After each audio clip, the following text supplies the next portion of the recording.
Boa tarde, galera do bem. Hoje, terça-feira, é dia do nosso bate-papo, né? Galera do Face, fica atenta. Instagram, que a gente está aí. Eu estou com uma pessoa hoje aqui incrível. Gente, Miss Brasil, atriz, apresentadora, humorista. Olha quanta coisa boa, mas ela não quer mais. Ela desistiu. A gente vai saber o porquê agora. Jaqueline Meirelles. Você continua linda, eterna, Miss Brasil, né? Obrigada, linda. Obrigada por estar aqui com você. Obrigada pelo convite. Você realmente é demais. Eu agradeço a sua presença, viu? Eu estava vendo a capa do seu livro aqui. Você já era lindinha, fofinha, desde que nasceu, né? Você sabe que mais linda. Era engraçado que as pessoas passavam na rua e paravam. Quando era pequenininha, passava e parava e mexia. Eu falava assim, gente, isso daí tem cara de bebê Johnsons, né? E sempre foi... sempre foi não, né? Já era bonitinha. Era uma criança muito bonita. Uma graça. Linda, linda, linda. Foi crescendo cada vez mais linda. Passei pela fase do patinho feio. Eu vou mostrar já, que a fofa da Camila Porto, com o apoio dela e da Luana Oliveira, a gente vai no nosso bate-papo. Jaqueline, vamos, desde pequenininha, quando que você notou seus dons?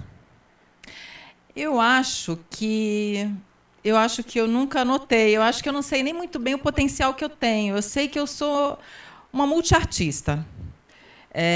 Eu procuro fazer, eu acho que, pela minha natureza, tudo que eu faço, eu procuro sempre fazer muito bem feito. Então, eu acho que daí vem a questão do sucesso em tudo que eu faço, né? Desde o meu trabalho artesanal até na frente das câmeras. Então, eu acho que é uma questão de natureza mesmo, e eu acho que Deus me deu um dom aí que eu estou sabendo usar. Privilegiada. Não, privilegiada. Bom, aí você, quando era pequena, anos. já era maravilhosa. Com 17 anos foi que eu comecei a trabalhar com moda. Foi crescendo. Passei pela aquela fase do patinho feio, né? Que era feia pra caramba, magra, alta, era sempre a última da fila na escola, morria de vergonha, sofria bullying. Entendi. E assim, e aí você, com que idade você foi? Antes de ser a Miss Brasil, você já desfilava, você já modelava? Como que foi? Em Brasília. Em Brasília já fazia... Você nasceu em Goiânia, não é isso? Não, nasci em Cuiabá. Cuiabá e foi embora para Brasília com 6 meses de idade. Na verdade, foi um erro de percurso. Meu pai estava trabalhando, foi transferido para Cuiabá, lá eu nasci. Aí teve que esperar um tempinho até crescer um pouquinho para voltar. Aí voltei para Brasília, onde os meus avós foram para lá logo na inauguração. E aí sempre vivi lá, até sair de lá para vir para São Paulo, quando eu ganhei Miss Brasil. Mas aos 17 anos, 18 anos, na verdade, aos 18, Lu, eu tentei concorrer ao Miss Brasília junto com as minhas amigas. E eu não consegui, porque eu era muito magra. E a moça falou para mim, a moça que estava fazendo inscrição, né?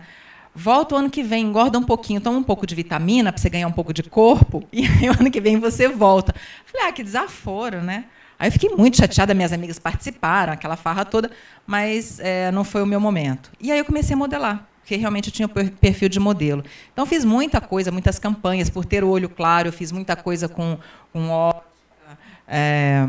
muita coisa de rosto, fazia muita passarela. Aí, um dia, apareceu um produtor de São Paulo, em Brasília, escolheram alguns modelos para fazer uma campanha para a Dillard's, aqui em São Paulo, e eu fui uma das escolhidas. E foi aqui trabalhar com o mercado paulista, né?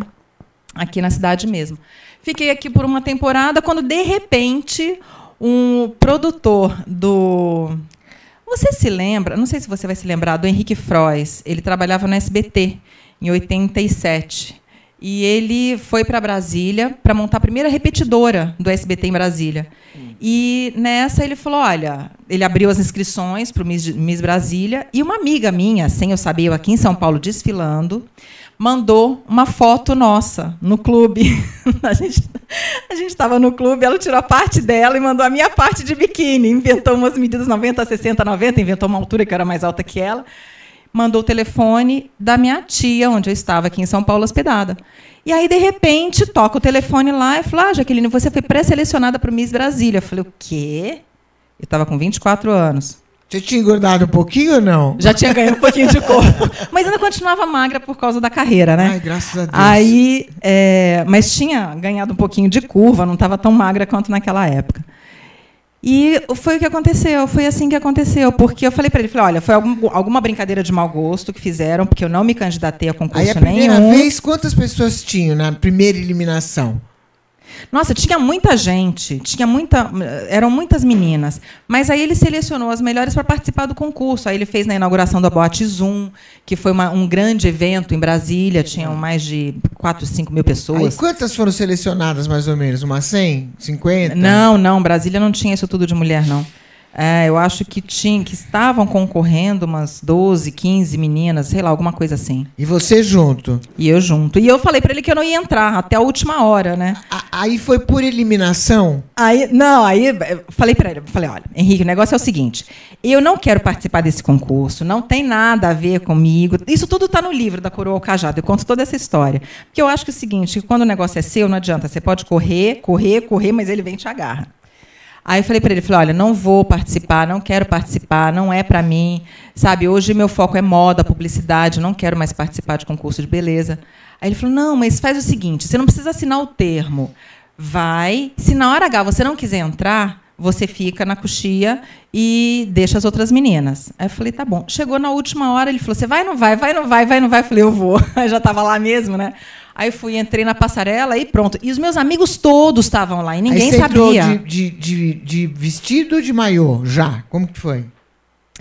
Eu não lembro, acho que era de maiô. De maiô. Eu acho que era de maiô. E aí, de repente, a boate, todo mundo se calou. Quando falou Jaqueline Meirelles, todo mundo se calou, porque os meus amigos todos estavam lá, e aí ninguém sabia. Foi uma surpresa para todo mundo, nem minha família sabia. E o público ali estava lotado? Estava lotado. Olha, o Zico era meu jurado, a Pepita Rodrigues, não diga. A esposa do Zico, tinham deputados, tinham médicos, cirurgiões plásticos, super famosos da época. Era por votação? Por votação. Todo mundo votou em você? Foi unânime. Foi. E como é que você se sentiu primeiro quando você entrou e viu aquele público todo te olhando, você sendo julgada de uma forma ou de outra, né, por competências? Como que você se sentiu? Você sabe que foi muito estranho, porque eu era a mais velha do grupo. Então eu fiquei olhando, falei, como é que eu vou concorrer com meninas, né, de 18, 19 anos? Eu estava com 23 na época, fiz 24 logo em seguida. E eu me sentia uma tia. Falei, o que eu estou fazendo aqui? Eu fiquei meio envergonhada. Mas eu falei, já que eu estou aqui, eu vou embora, né? E fui. E para mim realmente foi uma surpresa, porque eu não estava esperando ganhar. E quem que deu a nota, a notícia de que você era Miss Brasil finalmente? Inclusive, era uma pessoa, um jornalista do SBT na época, eu não me lembro mais o nome dele. Mas o evento foi muito grande, foi muito importante, tanto para a cidade quanto para o SBT.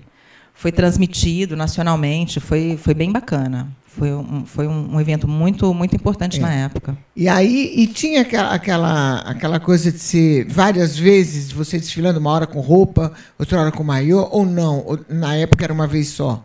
Não, teve. Maiô, aí teve vestido de gala. Eu acho que foram só essas duas entradas. Não, foram várias entradas, mas a apresentação só com maiô e com roupa de gala. E quando você entrava, você era muito aplaudida? Era. Eu acho que eram os meus amigos que estavam lá torcendo por mim. E como que você sentia essa receptividade do público?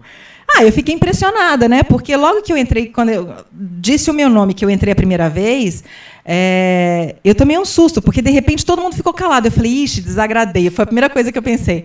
Aí depois, só escutava o povo aplaudindo, assoviando. E eu falei, nossa, agradei. Gritavam o seu nome? Gritavam. É emocionante, né? É bastante. É emocionante. Até porque era surpresa, ninguém sabia. Eu conheci todo mundo lá. Finalmente, então, eleita a Miss Brasil. Miss Brasília. Miss Brasília. Aí depois eu vim para São Paulo. E eu não sabia também, era a mais velha do grupo, estava concorrendo com meninas mais novas, mas eu falei, caramba, e agora, né? Agora o bicho pegou, porque Miss Brasília, tudo bem, agora Miss Brasil, concorri com essas mulheres maravilhosas, né? Com essas meninas lindas e novas e... Bom, no final das contas, estou eu aí como Miss Brasil do Distrito Federal até hoje por 30 anos. E foi difícil essa disputa do Miss Brasil? Foi muito porque eu não acreditava que eu fosse ganhar, eu acreditava que quem ia levar o título era a Miss São Paulo, a Karen Willenbaum. E eu tinha certeza, até por bairrismo, a torcida estava toda em cima dela, sabe? Porque por ser de São Paulo mesmo, eu não tinha torcida. Quando o Silvio me fez, meu concurso foi o último que o Silvio apresentou lá no AMB. Aí depois foi o Murilo Neri e acabou. Então, o último grande Miss Brasil no AMB foi o meu. E estava lotado, e eu olhava para aquelas pessoas e ficava pensando, gente, o que eu estou fazendo aqui? Aqui não é meu lugar, eu queria ter concorrido aos 18, não aos 24. E nessa época eu já estava com 24, porque eu fiz 24 logo um pouquinho antes do concurso. E eu fiquei meio apavorada, porque na hora da minha entrevista, a minha pergunta foi tão besta, que eu não soube responder. Ele me perguntou por que mulher assiste concurso de Miss. Eu falei, eu não sei, eu acho que, né, sei lá, até hoje eu não sei responder por que mulher assiste. Porque gosta de ver, né, as mulheres bonitas, as concorrentes, as roupas, né? É uma avaliação de beleza mesmo, de plástica. E eu respondi isso, fui vaiada. Nossa, foi um vexame. Por que foi vaiada? Eu não sei, né? Eu acho que o pessoal. Você acha lá porque tinha muita gente torcendo contra ao mim? bairrismo, é isso? Eu acho que estavam torcendo contra mim. Tanto que minha nota, quando eu ganhei o Miss Brasil, foi uma das mais altas, Mas né? em que momento você foi vaiado? O que você falou? Eu falei isso porque, sei lá, porque eu acho que a mulher gosta de ver outra mulher bonita. A mesma coisa que eu estou te respondendo hoje. Olha que 30 anos depois, eu continuo sem uma resposta inteligente para essa pergunta. Porque eu acho que é isso mesmo, né? É o que uma você avaliação pensa. de beleza. Você teria outra resposta? Não, mas você foi vaiada só por isso, porque eles estavam torcendo para outra. E não teve o menor motivo para ser vaiada. Mas também eu não teria outra resposta, né? Até hoje eu não tenho. E aí, finalmente, Miss Brasil. Finalmente Miss Brasil. Como é que foi a notícia? Quem falou? Quem falou? Como falou? É uma curiosidade que todo mundo tem, então, viu? Você sabe que esse vídeo ele é muito visto, né? E todo mundo comenta, porque assim, os jurados, eles colocam as notas, que era de 0 a 10, não, de 1 a 10, em duas fichas. Uma ficha vai para a mão do Silvio e a outra vai para a produção, lá atrás. Então, o Silvio já sabia, pelo ponto, quem é que tinha ganho. Então, ele sabia quem é que ele tinha que chamar dentro daquela sequência. E aí, no final das contas, sobrou eu e a São Paulo.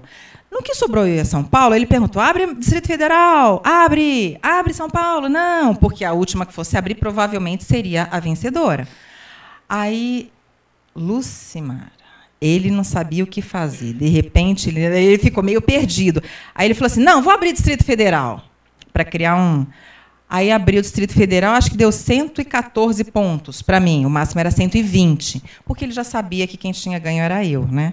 E aí, quando ele foi contar a Miss São Paulo, eu falei, caramba, 114 para 120, faltam 6 pontos. Aí eu comecei a fazer conta, né? Eu não ia dar conta de somar o que ele estava somando. Eu só precisava saber quantos pontos ela ia perder para saber se eu tinha ganho ou não. Porque ela tinha que fazer mais que 114. Ou fazia 114 e empatava comigo, ou ela fazia 115 e ganhava.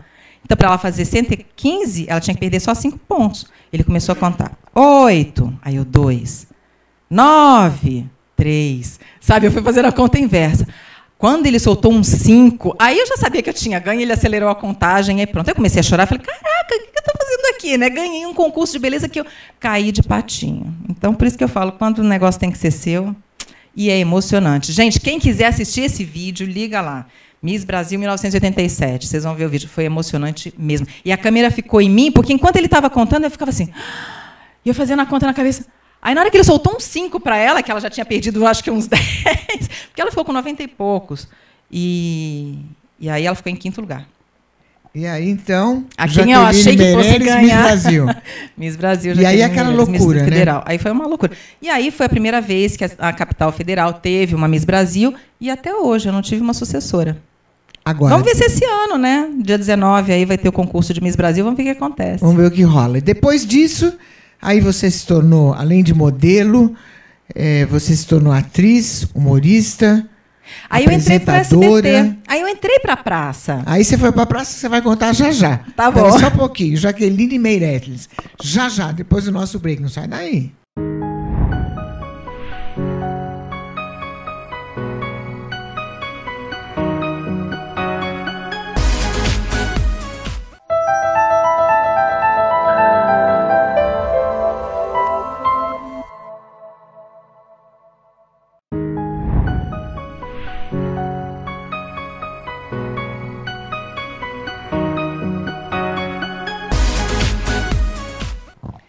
tô aqui, né, com Jaqueline Meirelles, eterna Miss Brasil, né? O papo gostoso, eu tô curiosa também. Jaqueline, bom, aí você passou a ser tudo isso, atriz, apresentadora. Isso.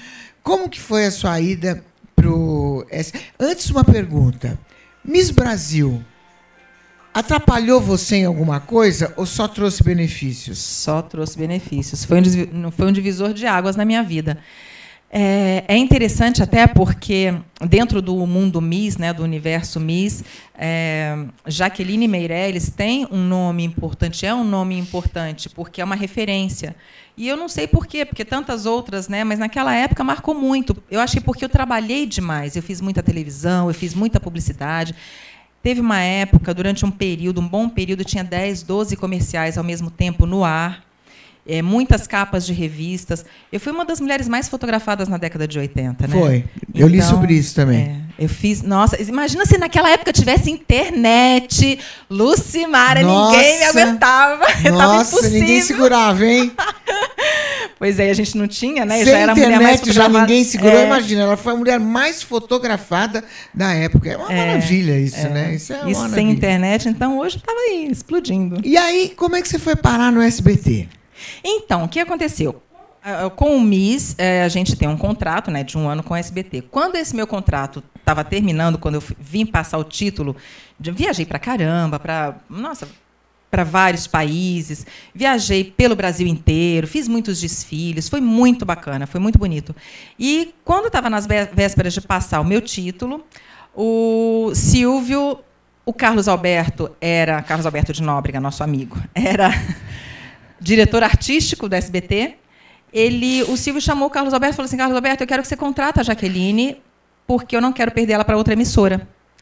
Então, tinha outra emissora que estava interessada em mim. Então, o Carlos Alberto me contratou e eu comecei a fazer a praça. Isso em 88. Muito pouca gente sabe disso, acha que é coisa recente. Eu não sabia também. Eu fazia a praça. Só que, como eu nunca tive o perfil da praça, agora eu vou te contar uma coisa que eu acho que você lembra. Você se lembra de um programa chamado Cinema em Casa, que o SBT apresentava?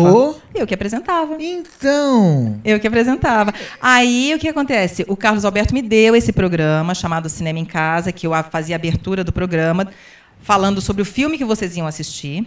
Entrava no meio do programa, para quem chegasse no filme, momento, já no meio do caminho, ia entender, através da sinopse que eu apresentava, o que já tinha rolado no filme. E, no final, eu apresentava o filme da semana seguinte. Era eu que fazia Cinema em Casa. Aí, Quanto tempo você fez o Cinema em Casa? Eu acho que mais ou menos 1 ano. Entendi. Gente, se alguém tiver esse material, por favor, me manda. Pode me mandar pelo Face, me manda pelo meu contato, @jaquelinemeireles.com.br. Me manda. Tem um telefone também, que é o 2737-6468. Gente, eu preciso de material. Quem souber de conteúdo meu, por favor, me manda. Porque naquela época, como a gente não tinha internet, só quem consegue salvar alguma coisa muito antiga, ficou em arquivos de televisão e tal, é que eu vou conseguir salvar, né? Material meu. Mas eu fiquei mais ou menos 1 ano. 1 ano. Então, até então, não rolava nada com o Carlos Alberto, né? Não, ele era só meu patrão. Só, né? E a sua relação com ele era uma coisa normal ou você percebia algum tipo de interesse já? Não. Nenhum interesse. Ele era extremamente profissional. Ele era até muito bravo. Eu mal falava com ele. Ele é muito bravo. Profissionalmente, ele é muito bravo, ele é muito rigoroso. Muito exigente, né? Muito. E eu tinha, assim, essa imagem dele e eu queria mais era a distância. Não queria fazer nada errado para não tomar bronca. Na dúvida, né? Não ultrapasse. Então, e aí, depois do Cinema em Casa... Aí acabei indo para a Gazeta, fiz programa Mulheres, que na época era com a Ione e com a Claudete. Depois eu fui para a Manchete, com a Astrid Fontinelli, fazer o Mulher 90, que eu tinha um quadro chamado Dicas de Mulher 90, que fazia aquele monte de merchandising que tinha programa, que hoje é super comum, né, mas naquela época não tinha.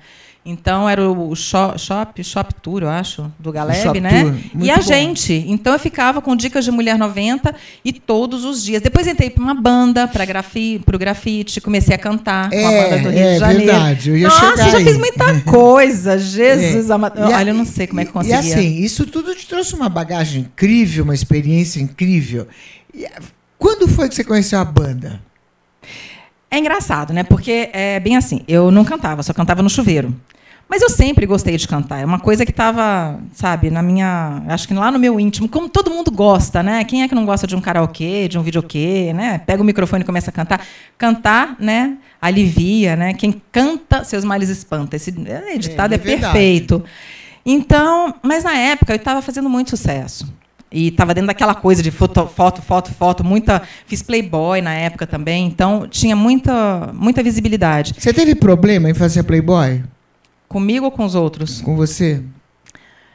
E um pouco. Tanto que um acordo que eu fiz foi que a minha revista fosse toda no artístico. Todas as fotos com uma peça de roupa.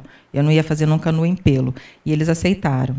Então, foi difícil. Na hora de se assinar o contrato, da grana, foi também um dos cachês mais altos que a Playboy já pagou. Então, na hora de... Você pensa em negociar, mas na hora de tirar a roupa... Ai, Lu, aí o bicho pega. Aí o bicho pega. Mas ficou no bonito. Ficou uma revista bonita. Mas aí, sente aquela vergonha bárbara, é isso? Sente. Mas e depois? Depois já está feito, né? Aí vai relaxando? Eu acho que vai. É porque é tudo muito dirigido. E esse negócio do dirigido, e descobri que eu não gosto de ser muito dirigida, eu gosto de ter naturalidade naquilo que eu faço. Então, como estava tudo muito quadradinho, olha, tem que ter foto assim, tem que ter foto assado, você fica nessa poltrona, você fica nesse sofá, você fica aqui. Aquilo dele estava me deixando um pouco desconfortável, mas na hora que eu consegui me soltar, que eu me senti dentro do contexto, aí foi um pouco mais fácil. Mas não é todo mundo, né, que tem esse tipo de problema. Sabe que a Valentina nossa lá do Ratinho, ela é figura. Eu fiz uma entrevista com ela e perguntei da Bebá. Eu não tive o menor problema, sabe? Eu fiquei lá, eu tirei a foto, eu tirei a roupa e foi bem na boa. Comigo não foi bem na boa, não. Eu me senti... no começo, eu falei, ai, meu Deus, o que eu estou fazendo aqui? Me arrependi, vamos voltar. Volta lá atrás. Valentina. Mas beijo para você, Valentina. Beijo, Valentina. Sempre assiste a gente, sempre está com a gente. Mas é uma figurinha que também foi querida. Legal a Playboy dela. Foi muito bonita. E aí, a aceitação da Playboy, intensa. Foi muito bacana. Acho que, se não me engano, foram 2 tiragens. Depois foi vendida também para a Austrália. Foi vendida para mais país da Europa, não me lembro qual. Mas foi a única Playboy com uma capa de Miss. Foi a única Miss Brasil, né, que fez Playboy. A Vera Fischer fez, mas com gancho de atriz, né? Mas com gancho de Miss Brasil, só eu. Entendi. E já que aí, depois disso tudo, e dessas passagens pela TV, pela Rede TV, pela Gazeta, você voltou para o SBT? Como foi? Não, aí depois eu fui embora, segui o caminho, aí fiz a abertura da novela Top Model, tive com Hans Donner, entrei na Globo algumas vezes. Depois eu fiquei só modelando. Não é que eu fiquei só modelando, eu fiquei só modelando depois que eu casei, porque nesse meio tempo eu acabei me casando. Aí fiquei grávida, saí da banda, porque aí tivemos também um problema de... Perdemos todo o dinheiro de divulgação do disco novo que nós gravamos, que foi gravado no estúdio da dona Lili de Carvalho, lá no Farm Studio, em Vassouras. E foi assim, lindo. Beijo, grafite. Saudades. E você sabe que música que é, não sabe? Eu tive no Ratinho cantando Mamma Maria. Você cantou. Me botaram lá, eu fui com eles foram cantar. Foi bacana. E aí depois me chamaram, o Ratinho me chamou. Não, agora vem cantar, não sabia que a Jaqueline era artista. Bacana, foi bem bacana. Mas foi legal.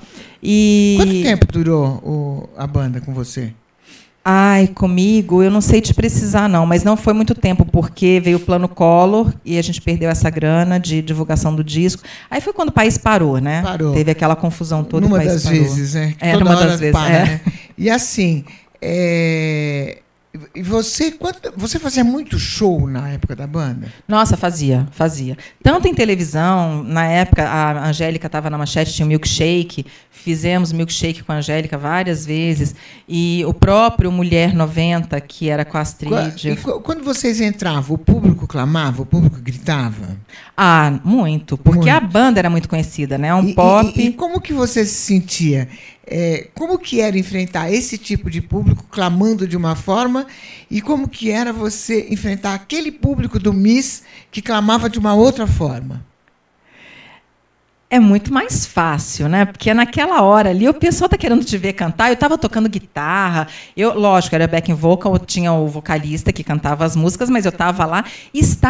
Eu sei também que porque era uma atração dentro da banda, né? Porque, na verdade, eu fiz curso de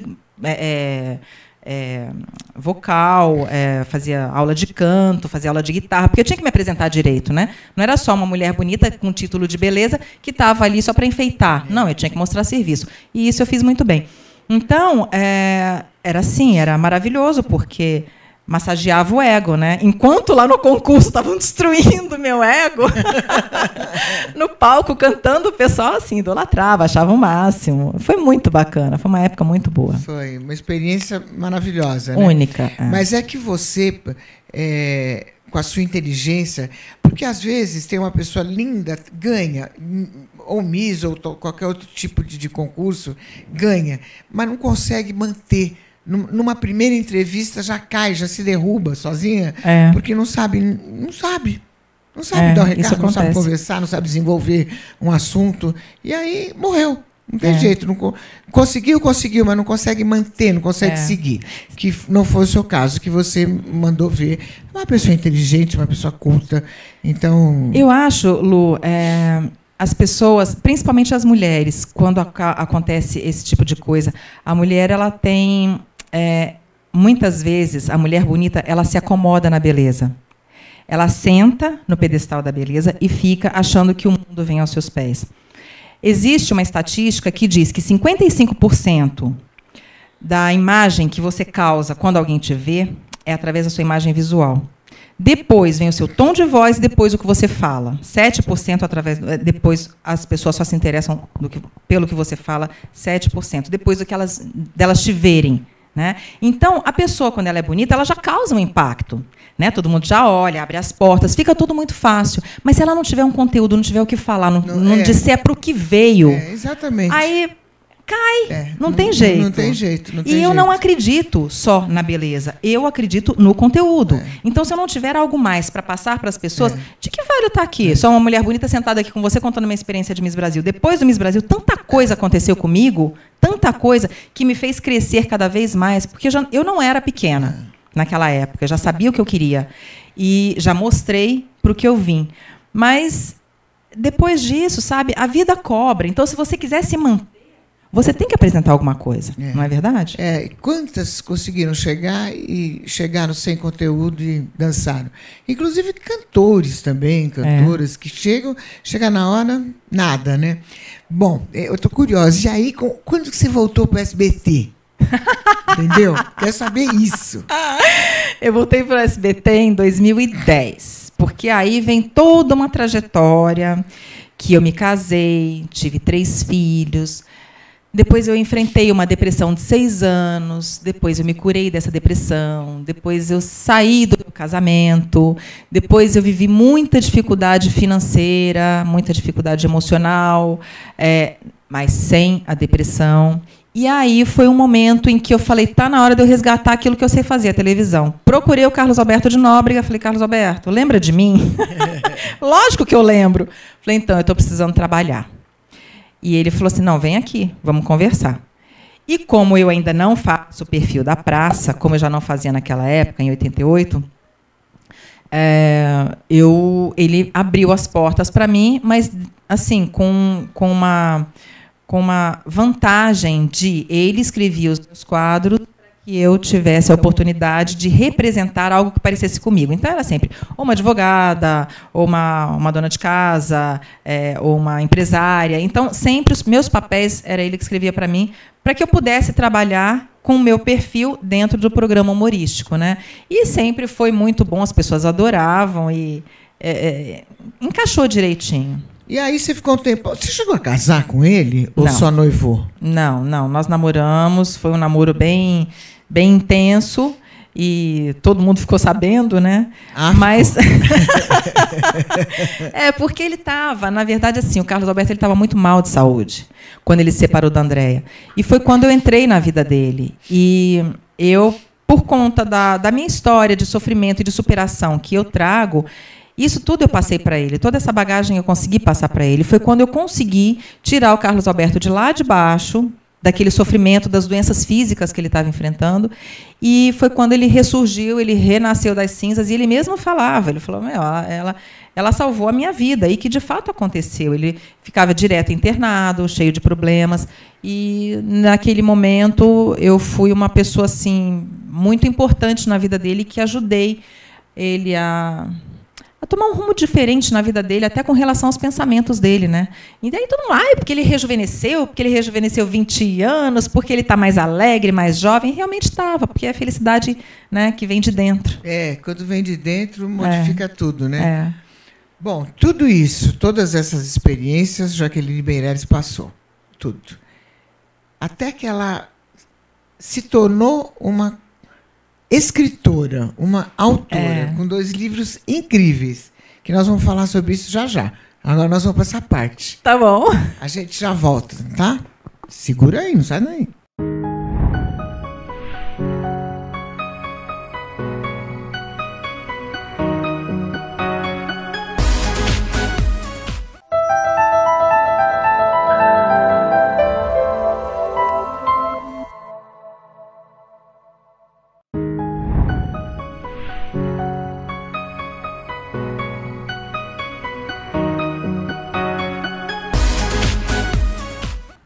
Olá, voltamos, né? O papo está gostoso aqui com a Jaqueline Meirelles. Jaque, bom, apresentadora, atriz, dubladora, miss, modelo, tudo. Mas depois essa experiência foi nova, né? Foi. Como é que você foi parar nessa outra atividade de autora, escritora? 2 livros lindos que eu vou mostrar já para vocês. Vamos mostrar já, Camila? Vamos. O primeiro foi... Da Coroa ao Cajado. A Coroa e o Cajado. Tem uma capa linda que mostra ela, que eu vi desde pequenininha, que é uma bonequinha, né? Sempre foi linda. Está aqui. Como é que foi essa experiência aqui com esse livro aqui, Jaque? Então, eu uma vez encontrei com uma amiga. Sabe essas pessoas que passam na sua vida só para te dar um recado e depois elas vão embora, você nunca mais encontra? Eu encontrei uma dessa, que ela era namorada de um primo do meu ex-marido. Aí estava na piscina um dia, na minha casa, ela chegou e falou assim, escutando a minha história, falou assim, já que você tem que escrever um livro. Eu falei, eu escrevi um livro? Mas nunca. Ela falou, não, você tem que escrever um livro. Você tem que contar essa história que vai ajudar muita gente. Eu falei, Marisa, não existe a menor possibilidade, não sei nem por onde começa, quando termina um livro, eu não vou fazer isso. Ela falou, não, eu acho que você tem que fazer. Ali ela acendeu uma luz, sabe? Deu um start, assim. E eu comecei a pensar na minha história, na minha vida, quando eu saí da depressão. E aí eu tive o entendimento que, quando você passa por alguma coisa na sua vida, você tem mais e supera, você tem que colocar a público. Quando você escreveu, desculpa, esse livro aqui do Cajado, você já estava em depressão? Não, foi quando eu saí da depressão eu comecei a escrever. Eu fiquei 6 anos em depressão. Quando eu saí da depressão, eu comecei a escrever esse livro que demorou mais 6 anos. E você se conscientizou o motivo da depressão? Sim. Eu conto no livro e conto na minha palestra. Entendi. Eu vou te falar já. Entendi. E aí eu comecei a pensar nessa possibilidade de escrever. Foi quando eu saí da depressão, eu falei, gente, isso é vitorioso. As pessoas precisam saber disso. E isso foi em 2008. Eu falei, isso tem 9 anos, né? E a depressão é a doença do século, né, Jaqueline? A depressão é a doença do século. Quando eu saí da depressão, eu fiquei assim meio que impressionada de ver como as pessoas estão errando nos caminhos. E eu falei, vou colocar essa minha história num livro. E aí eu me lembrei dessa minha amiga que tinha falado, né? E aí eu acho o seguinte, as pessoas gostam de escrever sobre a própria vida, né? Mas eu acho que seria muito egocentrismo da minha parte eu escrever se eu não contasse de fato algo importante e que fosse interessante para as outras pessoas lerem, algo que as pessoas pudessem aprender comigo, né? Então eu resolvi contar como eu superei a depressão nesse livro. É a minha história, é a minha vida. Ali, da Coroa ao Cajado, eu me revelo inteira, eu fico transparente, eu me desnudo para as pessoas, porque ali eu conto a minha vida do começo, do meu nascimento, até o dia que eu descobri qual é o motivo que nos leva à depressão. Então, isso eu não estou falando de depressão química, de outros tipos de depressão. Estou falando da depressão quando ela é gerada emocionalmente, que a grande maioria sofre. É assim. Eu não sei dizer, nesse caso, eu não sei dizer porcentagem, porque os médicos sempre colocam remédio, mas com todo mundo que eu converso e que vem na minha palestra e que sai da palestra modificada, a pessoa entra de um jeito e sai de outro. Eu quero que você assista, viu? Com certeza. Com certeza alguma coisa para você vai fazer diferença. Ah, vai. E aí, quando eu comecei a escrever o livro, eu levei 6 anos escrevendo esse livro, porque eu passei por muitos momentos que eu achei que eram importantes acrescentar. Então, o livro nunca terminava. Quanto tempo durou você escrevendo o livro? Então, foram 6 anos. Foi de 2008 a 2014. Em 2014 eu lancei ele. Porque você quis, para detalhar mesmo? É porque as coisas iam acontecendo na minha vida, então toda hora eu tinha coisas para acrescentar, entendeu? Quando eu percebi que o ciclo se fechou, que eu já tinha tudo que eu precisava passar para as pessoas, para que elas entendessem o que é que leva a essa doença, que leva a óbito, né? Eu entendi que o livro estava pronto. E aí terminei de leva fechar. a óbito porque ela é a mãe de todas as outras doenças, né? Também, e principalmente porque é uma doença silenciosa, né? Não é como uma gripe, como uma alergia, não é como um exame, uma doença que, através de um exame de imagem, você vai detectar. É uma imagem que é uma doença que ela é silenciosa, é uma doença na alma, é uma doença da tristeza. Então a pessoa está com depressão e quem está do lado não percebe. Não percebe. E quando vê, a pessoa já se matou. Eu tentei suicídio aliás, 3 vezes. A própria pessoa percebe. Você demorou quanto tempo para perceber que você estava em depressão? Quais foram os primeiros sintomas da sua depressão? Foi muito interessante, porque na verdade, eu não apresentei logo de cara um sintoma de depressão, porque eu comecei a desenvolver. Eu desenvolvi uma tosse que era uma coisa assim, ininterrupta. Eu tossia dormindo, eu tossia acordada, sentada, eu tomava remédio para parar de tossir, eu não conseguia parar de tossir. Isso durou 3 meses. Eu não conseguia comer porque eu não parava de tossir.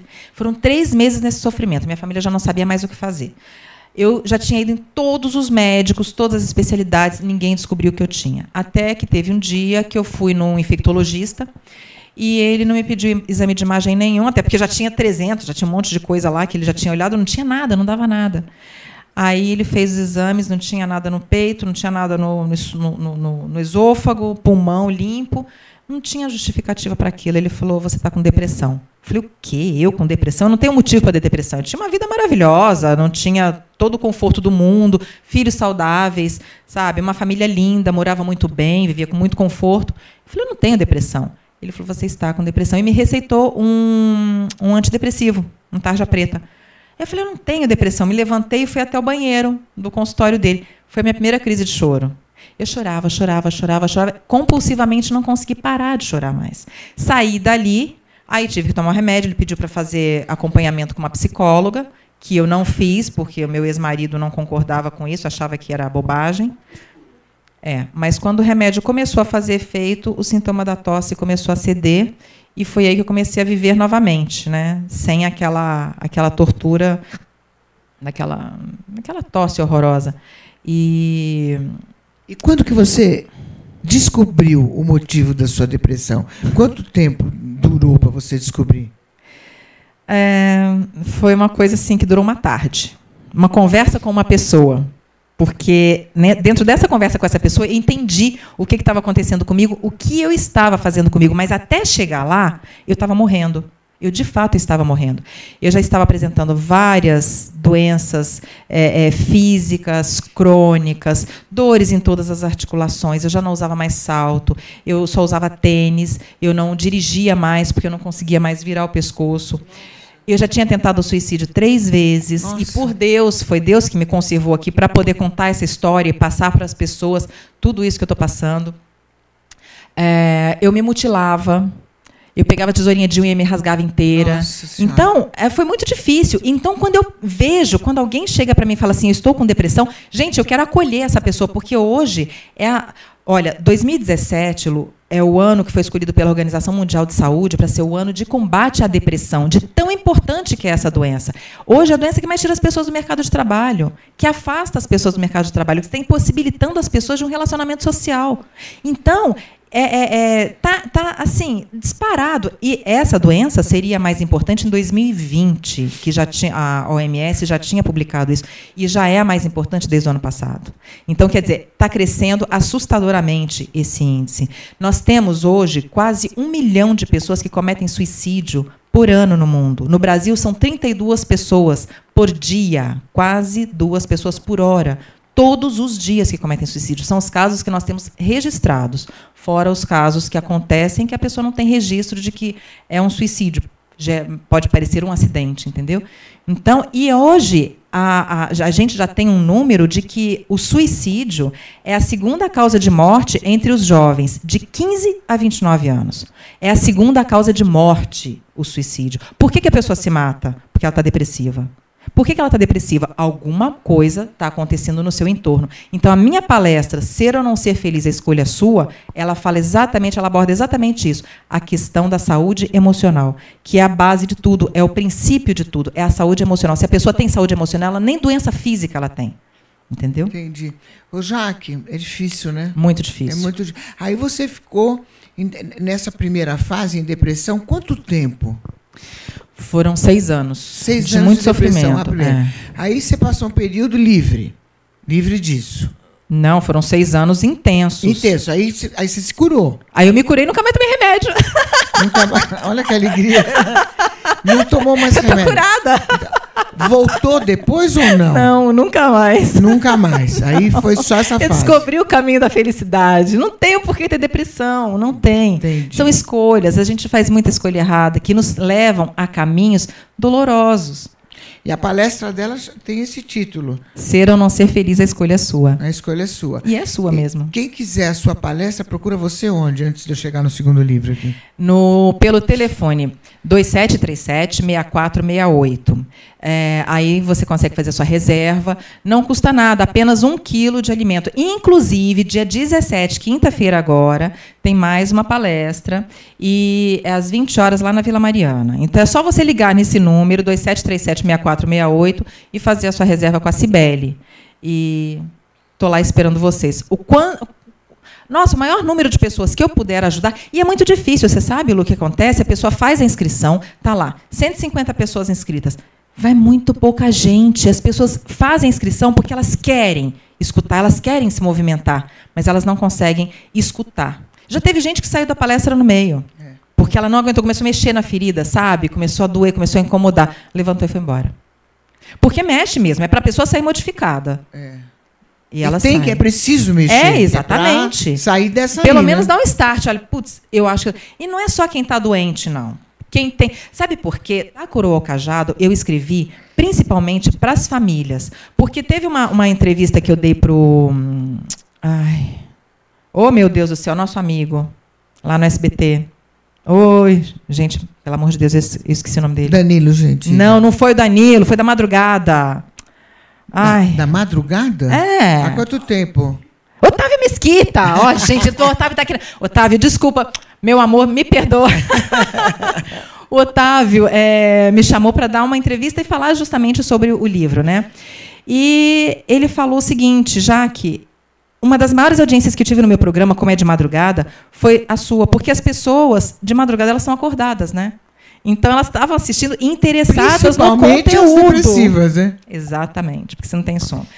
Interessadas no conteúdo. Então, e quando ele publicou o link do programa, sabe o que as pessoas comentavam? Vai lavar um tanque de roupa suja que passa, isso é frescura. Gente, as pessoas que falam isso, se tiver alguém com depressão na família, essas pessoas são vítimas. E estão encarceradas, porque elas não vão conseguir se tratar. Porque ninguém na família está enxergando que a pessoa está doente, só na hora que acontece o suicídio.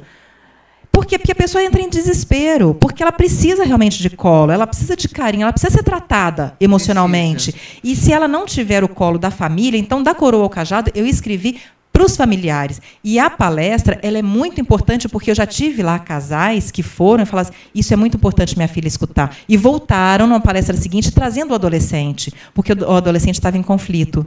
Entendeu? Então é muito importante, não só quem está doente emocionalmente, mas quem não está, escutar para saber quem é que pode ajudar. Já tive pessoas que foram, assistiram e voltaram trazendo alguma amiga, algum amigo que precisava escutar o conteúdo, entendeu? Ô, Jaque, e os sintomas? São vários os sintomas. Inclusive, parece também que a pessoa não dorme com medo de morrer. Desencadeia tanta coisa, o pânico, desencadeia tanta coisa. Mas uma coisa que é muito importante... A síndrome do pânico também já começa, né? Eu tive muito. Também é um dos sintomas.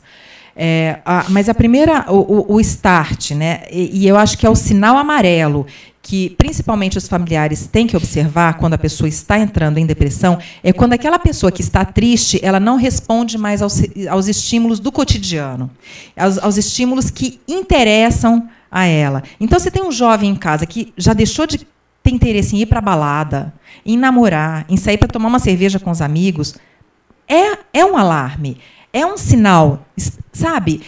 Tem que ficar atento. Por quê? Porque esse jovem que já não responde aos estímulos que interessam a ele, que sempre tiraram ele de casa, já não está mais respondendo a esses estímulos, então é porque alguma coisa errada está acontecendo. Então, é o primeiro sintoma da depressão que dá para observar. Tem que ficar atento, Tem que ficar atento, porque senão atento. Acontece que nem aconteceu com o ator, né, Robbie Williams. Simplesmente se mata e ninguém sabe. Simplesmente. Quantos que a gente não sabe que simplesmente vão assim, porque realmente a depressão é a doença do século. Tem que tomar cuidado, tem que estar em alerta. Jaqueline, aí, depois, por que da coroa ao cajado? Por que você deu esse título? Isso eu conto na palestra, no final. Porque da coroa ao glamour, né? É o glamour da coroa, o cajado, a humildade. Então, são os dois extremos que eu acabei enfrentando na minha vida. Gostei do título. Então, em cima dos dois aprendizados, das duas vivências, nasceu essa mulher, esse conteúdo que vos fala hoje. O Miss Brasil Eterna. E esse aqui, este livro veio depois desse... Quanto tempo depois? Eternamente esse daí eu lancei, foi uma homenagem que eu fiz para os meus 30 anos de Miss Brasil, que esse ano eu completei 30 anos de Miss Brasil. Então, Eternamente Miss, ele nasceu para coroar... Quer mostrar? Ele nasceu para coroar essa data, esses 30 anos de Miss Brasil. É um livro, é um manual de empoderamento da mulher. É um livro que eu falo sobre imagem visual. Gente, está nascendo um curso, já esse curso está pronto, que é um guia de empoderamento da mulher, de imagem visual. Esse curso ele vai ter 8 horas de duração, onde eu vou ensinar tudo que está no livro da Eternamente Miss, eu vou ensinar para as mulheres como se vestir adequadamente conforme o seu tipo físico. Tem aquelas que são mais cheinhas. Sabe por quê, Lu? O que estava acontecendo comigo? Todo mundo fala, tudo que você usa fica bonito. Os acessórios, porque eu faço acessório, né? Essas coisas maravilhosas. Vamos falar disso. Nossa, cada coisa linda. Gente, vocês não têm noção. Então, e eu amo isso daqui. Eu adoro fazer acessório. Os meus acessórios são praticamente que exclusivos, né? E, para mim, é uma paixão que eu tenho desde sempre. E tudo que eu uso, todo mundo fala assim, tudo fica bonito em você porque você é alta, ou porque você é magra, ou porque você veste isso, você fica elegante, e aquilo, porque você fica elegante, porque você é Miss. Falei, gente, não, espera, toda mulher pode usar, desde que ela saiba usar e como usar. Então, corte de cabelo, maquiagem, eu vou dar dicas de tudo, vou ensinar essa mulherada. Ela vai entrar de um jeito, ela vai sair de outro. Então, o Eternamente Miss, ele fala, e é empoderamento por quê? Porque eu trabalho a autoestima da mulher. E sempre... Todo o meu trabalho, desde as minhas redes sociais, quem quiser me seguir pelo Facebook, Jaqueline Meirelles, quem quiser me seguir pelo Instagram, Jaqueline Meirelles, e eu sempre falo coisas motivacionais, sempre para elevar a autoestima da mulher, para que ela se sinta sempre mais poderosa, porque a mulher, por ser o sexo frágil, ela se sente sempre inferiorizada. E se sente ainda, né? Ainda, infelizmente, né? E tem aquelas que querem enfrentar o universo masculino de frente a frente, né? Mas não dá isso. Isso não funciona. A gente tem armas mais inteligentes do que a força. E a gente vence. Só que, às vezes, a mulher quer usar a força igual o homem. Aí sai perdendo. Tem que usar, mulherada, vamos usar a cuca. Agora, tem uma perguntinha que eu vi aqui na contracapa do livro, que eu achei interessante. Beleza é mesmo fundamental? Como dizia o poeta? Eu não acho que a beleza é fundamental. Eu acho que ela abre portas. E toda mulher ela pode ser bonita, sim, desde que ela saiba aquilo que ela tem de interessante para ser explorado. Então, o Eternamente Miss ele vem exatamente explorar os pontos fortes que cada mulher tem. Então, não importa se a mulher ela é mais baixa, se ela é mais cheinha, ela sempre tem algo que vai empoderá-la. Ela tem que descobrir o que ela tem de interessante para oferecer e para ser um chamariz, né?